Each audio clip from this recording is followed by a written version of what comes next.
The Poisonous Temptation, Chapter 1, One Night Stand. Gumuho ang mundo ni Eva Joy nang mamatay ang kanyang daddy at naging komatos ang kanyang mami. Hindi niya inaasahan na mangyayari ang lahat ng ito sa kanilang pamilya. Dahil hindi na sila mayaman katulad ng dati, ay wala ni isa mang kamag-anak ang tumalaw sa burol ng kanyang ama. Ang tanging nasa kanyang tabi ay ang kaibigan na si Cindy, ang sekretary ng kanyang daddy, at ang matapat nilang driver na si Mang Kanor. Silang tatlo lamang ang nasa lamay. Uminom ka muna ng mainit na gatas, Eva Joy. Kahapon ka pa hindi kumakain. Si Cindy na may dalang isang baso ng mainit na gatas. Salamat, Cindy. Maikling sagot ni Eva Joy at tahimik na ininom ang mainit na gatas. Huling lamay ito ng kanyang daddy at wala ni isa mang kamag-anak ang dumalaw at nakiramay. At huling araw din niya ito sa mansyon nila dahil pati ito ay ginawang collateral ng kanyang daddy upang maisalba ang kanilang kumpanya, ngunit wala rin nangyari. Nalugmok at nabankrupt ang kumpanya na ikinamatay nito. Noon ay ang daming tao at ang saya sa kanilang mansyon. Kung may okasyon, pakitang tao lang pala ang lahat. Andyan lang ang mga kamag-anak at kaibigan kung may pera ka. Kung wala, ay walang papansin sa'yo. Nailibing na ang kanyang daddy at heto siya ngayon sa kalsada, naglalakad at hindi alam kung saan patungo. Wala na siyang bahay pa na uuwian. Huling araw na rin ni Cindy at Mang Kanor at umuwi na ang mga ito sa kanilang probinsya. Nag-iisa na lang siya sa buhay at ang kanyang mami na landang gulay sa ospital ay kailangan niyang suportahan ang bayarin nito. Saan siya kukuha ng pera? Kakagraduate lang niya sa college at wala na ang kanilang kumpanya kung saan sana siya magtatrabaho. Napahinto si Eva Joy sa isang disco bar at pumasok sa loob. Napakalungkot ng pakiramdam niya at gusto niya maglasing. Uminom hanggat malunod ang sakit na kanyang nararamdaman. Napakaingay at nagsasayawan ang mga tao sa loob ng bar. At napapagiling na rin siya sa musika. Naupo siya sa pinakasulok na stool dahil ayaw niyang maistorbo ang pag-inom niya. At sakto dahil nasa madilim ng bahagi rin ito. Give me my favorite wine, Chateau Lafite! Sigaw ni Eva Joy. Nilakasan niya ang kanyang boses upang marinig ng mga bartender. Napatingin sa kanyang gusgusin na ayos ang mga ito at hindi siya pinansin. Hindi nila alam kung paano siya nakalusot sa mga guards. Nakalimutan ata ni Eva Joy na ang kanyang suot ay kupas na maong at simpleng blouse lamang. Hindi na siya mukhang sosyal at mayaman tulad ng dati. Ebinenta niya ang mga mamahaling damit at designer bags, pati mga signature shoes. Isalim na rin ang mga diamond at gold yung mga alahas. Walang natira kundi ang singsing na diamond na bigay pa ng kanyang daddy. Nainis si Eva Joy dahil wala ni isang bartender na lumapit sa kanya. Bingi ba ang mga bartender dito? Tanong ni Eva Joy habang nakatingin sa mga ito. You, serve me my favorite wine now! Utos niya na itinuro ang isang bartender. Lumapit naman ito sa kanya. What can I do for you, miss? Magalang na tanong ng bartender. Chateau Lafite, serve me my favorite wine on my table. Sagot naman ni Eva Joy.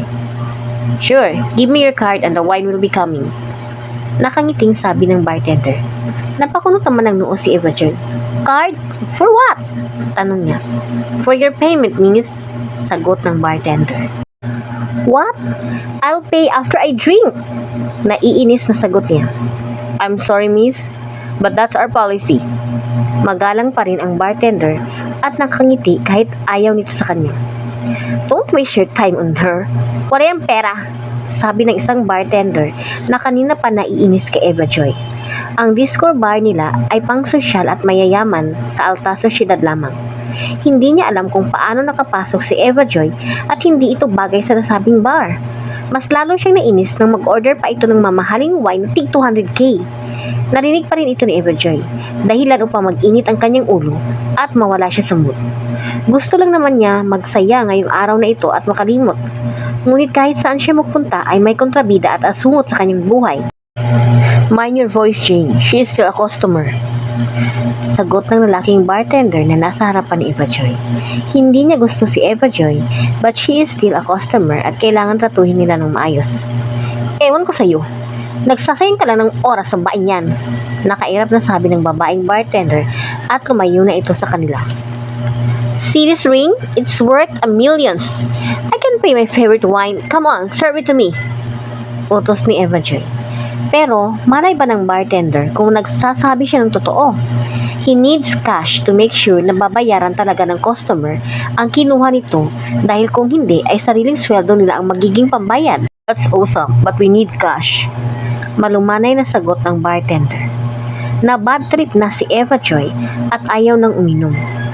Kahit ang mamahalin niyang singsing ay walang naniniwala. You're a loser! Sigaw niya sa kanyang isipan. At siya lang ang loser na nais maghiganti. Bukas na bukas din ay guguluhin niya ang tahimik na buhay ng pamilya Tigre. Aalis na sana siya nang biglang may magsalita sa kanyang likuran. Serve the wine. Utos ng lalaki at ibinigay ang kanyang black card sa waiter. Napalingon si Eva Joy at dahil mataas ang lalaki ay nakatingala siya dito. Nagtama ang kanilang mga mata at si Eva Joy ay tila naman hit sa kakaibang karisma ng lalaking nasa kanyang harapan. Bukod sa napakagwapo nito at maganda ang pangangatawan ay napakabango pa. Tila malulunod siya sa kulay brown ng mga mata nito. At manlilibre pa ng wine. Thank you. Nakangiti niyang pasasalamat. Yung ngiting may tamis. Napangiti rin ang lalaki sa kanya. You're welcome. I'm just bored and I find you interesting. But that wine is not free. Pabiti na sabi nito.